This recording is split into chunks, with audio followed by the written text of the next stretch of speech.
So guys, আমরা তো Bermuda triangle এর নাম সবাই শুনেছি।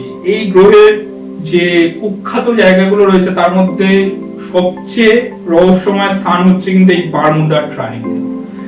কিন্তু এই বারমুডা ট্রায়াঙ্গেলের মতোই আরো অনেক জায়গা রয়েছে যেটা কিন্তু এর মতনই খুবই মিস্টেরিয়াস। তো সেরকমই একটা জায়গার নাম তোমাদের বলবো, যেটাকে আমরা এশিয়ার বারমুডা ট্রায়াঙ্গেলও বলে থাকি, যেটার অরিজিনাল নাম হচ্ছে দ্য ডেভিল সি বা ড্রাগনস ট্রায়াঙ্গেল। তো প্রশান্ত মহাসাগরের জাপান উপকূলের কাছে, অর্থাৎ জাপান উপকূলবর্তী এলাকায় অবস্থিত রয়েছে এই শয়তানের সাগর বা ডেভিল সি, যার জাপানি নাম হচ্ছে মানু উনি। তো পৃথিবীতে টোটাল 12টি কিন্তু ভিল ঘূর্ণি রয়েছে, যার মধ্যে এটি একটি অন্যতম। তো ঘূর্ণি বলতে যেটাকে আমরা বুঝি সেটা হচ্ছে যেখানে কিন্তু গ্রহে ইলেকট্রোম্যাগনেটিক তরঙ্গের টান সবচেয়ে বেশি থাকে। তো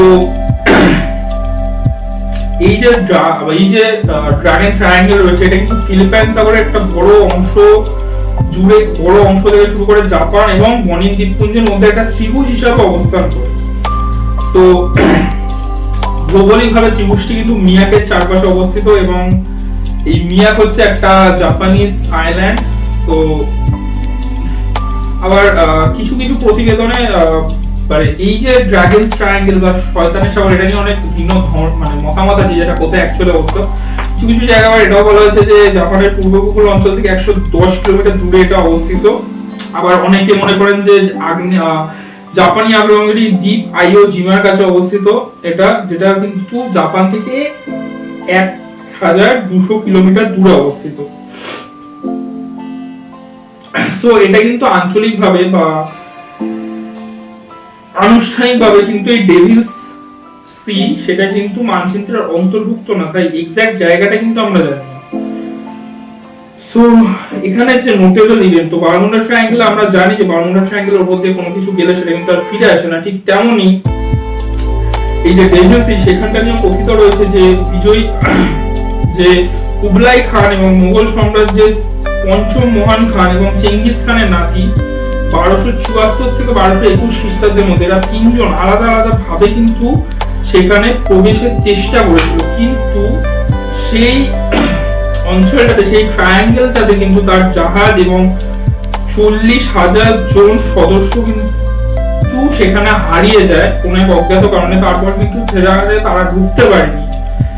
তো তারা তখনই জাপানের ঠিক সেই সময়তেই জাপানের আর কি আক্রমণের পরিকল্পনা বদলে ফেলে। এরপরেও 1940 থেকে 1950 দশকে মিয়াকে দ্বীপ ও ইওজিমার মধ্যে যে সমুদ্রে কিন্তু বেশ কয়েকটি মাছ ধরা জাহাজ এবং 5টি রয়েছে সামরিক জাহাজ সেখানে নিখোঁজ হয়ে গেছিল। এরপর আবার কিছুদিন বাদে মানে 1952 সালে সেখানে গবেষণার জন্য একটি জাহাজকে পাঠানো হয়েছিল, যেই জাহাজটি গেছিল 31 জন সদস্য নিয়ে। তারা সেখানে খুঁজতে গেছিল এবং জাহাজের নামটা ছিল কায়োমারু 5। সো সেই জাহাজটা যখন সেখানে গেছিল সেই জাহাজটাও কিন্তু সেখান থেকে উদ্ধার করা সম্ভব হয়নি, সেই জাহাজটা অলৌকিকভাবে সেখানে হারিয়ে যায়। সো এই পর থেকে জাপান সরকার কিন্তু এই এলাকাটাকে পরিবহনের জন্য এন্ডেঞ্জার বা ডেঞ্জার হিসেবে কিন্তু ঘোষণা করে এবং সেখানে কাউকে যেতে দেওয়া হয় না। সো এই যে নামকরণ ডেভিলস সাগর বা ডেভিল সি সেটা কিন্তু মূলত নামকরণ হয়েছে চীনের কল্পকাহিনী থেকে, কেননা চীনারা বিশ্বাস করে যে মাটির নিচে ড্রাগন রয়েছে, আর সেখান থেকেই কিন্তু এই ড্রাগন ট্রায়াঙ্গেল বা ডেভিল সি যেটাকে আমরা বলি সেটা কিন্তু উৎপত্তি হয়েছে। সো ড্রাগনের যেমন অনেক পৌরাণিক কাহিনী তোমরা জানো, সো চীনে সেগুলো প্রচলিত রয়েছে আমাদের মতো। তো এটার যে নাম জাপানি নাম মা নু উমি, এর অর্থই হচ্ছে কিন্তু ডেভিল সি বা শয়তানের সাগর। সো এখানে যে মানে অনেক এক্সপ্লেনেশন এখানে দেওয়া হয়, এখানে নাকি অনেক তথাকথিত নাকি অনেক প্যারানর্মাল অ্যাক্টিভিটি এখানে অবজার্ভ করা যায়। তো ইভান স্যান্ডারসনের মতো আর কি পণ্ডিতরাও কিন্তু বলেছে যে গরম এবং ঠান্ডা স্রোত এই ফিল্ডকে ভার্টিসকে অতিক্রম করে, যা শয়তানের সাগরে জাহাজ অদৃশ্য হয়ে যায়। মানে ইলেকট্রোম্যাগনেটিক ফোর্সটা বেশি থাকার কারণে সেটা কিন্তু তলাতে জাহাজটাকে টেনে নেয়, যেহেতু জাহাজ লোহার দিয়ে তৈরি হয়। তো এরকমই বিভিন্ন নানা কারণ রয়েছে, গবেষণারা বিভিন্ন অনেক যুক্তি দিয়েছে, যেমন বিভিন্ন গবেষকরা এই যুক্তিটাও দিয়েছে সমুদ্রে মিথেন হাইড্রেটের উপস্থিতি রয়েছে এবং হাইড্রেট থেকে ক্যাপসেট বিস্ফোরণ হয়, যার ফলে পানির মধ্যে বুদবুদ তৈরি হয় এবং এই ক্রিয়াকলাপগুলি জাহাজকে যেতে বাধাপ্রাপ্ত করে এবং জাহাজ ধ্বংস হয়ে গিয়ে সেটা পড়ে যায়। সো এরকম বিভিন্ন থিওরি সেখানে রয়েছে।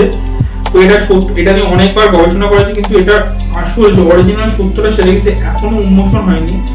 তো 1990 সালে আমেরিকান লেখক এবং paranormal activist theorist Charles Berlitz devil's এই সাগরে প্যারানর্মাল ক্রিয়াকলাপগুলোর উপরে কিন্তু একটা বিশদ গবেষণার বই লিখেছিলেন। তার নাম হচ্ছে দ্য ড্রাগনস ট্রায়াঙ্গেল। সেটা তোমরা বিভিন্ন বুক শপে গেলে সেটা তোমরা ক্যারি করতে পারো।